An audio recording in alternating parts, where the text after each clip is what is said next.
Let's begin with the rising tensions between Israel and Iran.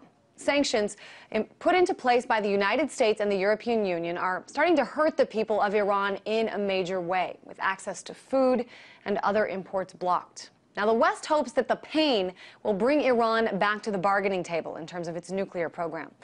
In the meantime, Israel is stepping up its threats that an attack on Iran may be imminent, with Israel's Defense Minister Ehud Barak drawing a line in the sand. He calls it the, quote, zone of immunity, the point at which Israel could no longer put off taking action.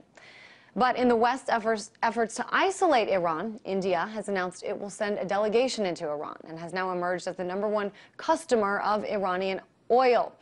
Now, there are new indications China also will send in officials, and this global chess match looks like it may be a messy one and a long one. Well, Peter Joseph is the founder of the Zeitgeist movement. His group works to tackle some of the toughest issues, global economic crisis, to diplomatic issues, and a lot more. He just returned from Israel.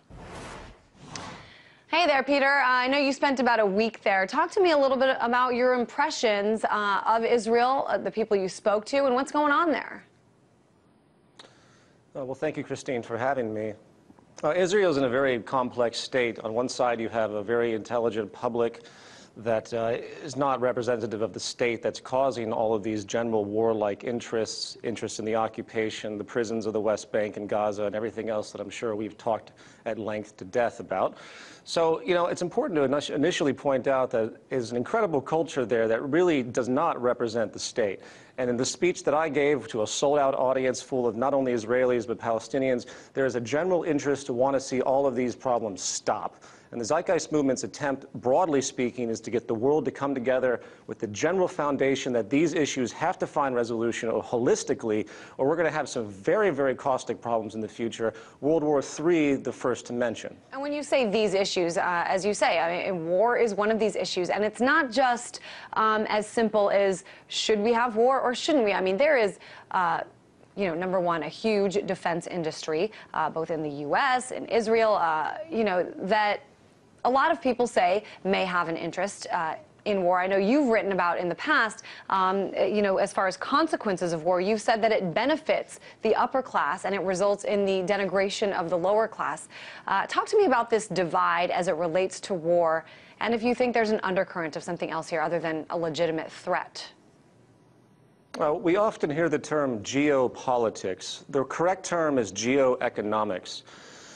If you go down to the foundation of the state, Neolithic revolution 10,000 years ago, suddenly we went from hunter-gatherer type of, you know, nomadic societies to fixed cities, Mesopotamia, suddenly the introduction of the permanent military. You ended up with this sort of corporate approach to economic management defined as the state, which invariably generates imbalance and conflict and the necessity to override the interests of other states. Very similar, by the way, to how our economic principles work across the world through the corporate enterprise and the free-for-all market, as I often refer to it. It's a competitive war-like system. So, in the broadest scope, what do we expect when the states begin to behave this way? If you were to look at a map of all the territorial disputes, all the resource acquisitions, all the annexations gone through history, it's one massive affair of warfare, thousands and thousands of wars that have existed for the past 5,000 years that have been noted. So the problem is much more underlying. We can talk about the specifics of the Israeli-Palestinian conflict. We can talk about the Chinese, Russia, and Iranian issue with respect to power development against U.S., Israel, Canadian, and Western interests, which is very terrifying, by the way, especially given the financial burden and collapse we're seeing across the world, which is always a characteristic of warfare on the horizon. But underneath the whole thing is the economic premise. And until we find economic resolution, until we begin to learn how to share our resources, speaking poetically but very literally, until we can define a new level of what we see as peace, meaning a collaborative effort, not state entities seeking their own advantage over each other, but something new, which I could talk at length as well. We're not going to see any resolution to any of these issues, and that's a fundamental premise in part of the type of economic reforms the Zeitgeist movement pushes forward with. Well, what was your reasoning, Peter, for taking this movement? I know you've got a lot of followers from around the world. What was your reasoning for going physically to Israel and speaking there? Well, because it is the hotbed of a great deal of tension in the world, it's seen as one of the most pivotal crises and positions of destabilization in the world. It was symbolic to go there and to speak on the issue of war. And the lecture that I gave was on the broad definition of the state, its evolution, as I mentioned in prior just a moment ago, and how we really can't resolve this issue. So I went there for symbolic reasons, but also, obviously, because of the growing tensions between these massive superpowers that are now dividing themselves, as I mentioned earlier, that can very easily trigger another world war, which is what terrifies all of us. So those are the few levels that. And you've laid out some of these problems, and I think that they're for anyone who sort of is following what's going on, keeping their hand on the pulse of sort of geopolitics, or as you say, geoeconomics.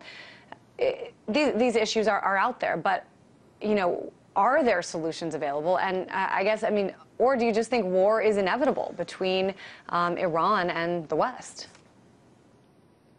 Well, I'm not a prophet, but I will say that generally speaking, war has been inevitable for a long time based on the very nature of the structures that have been installed and the very dynamic of our economic system.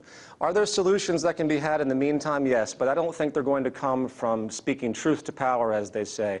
I am in deep support of a large grassroots global movement that unifies humanity to step up against this rather sick distortion that has emerged throughout power across the board. We can talk about the neuroses of the U.S. empire. We can talk about the neuroses of various Arabic states, of Israel as well. We can talk about all of these things to death as far as the specifics.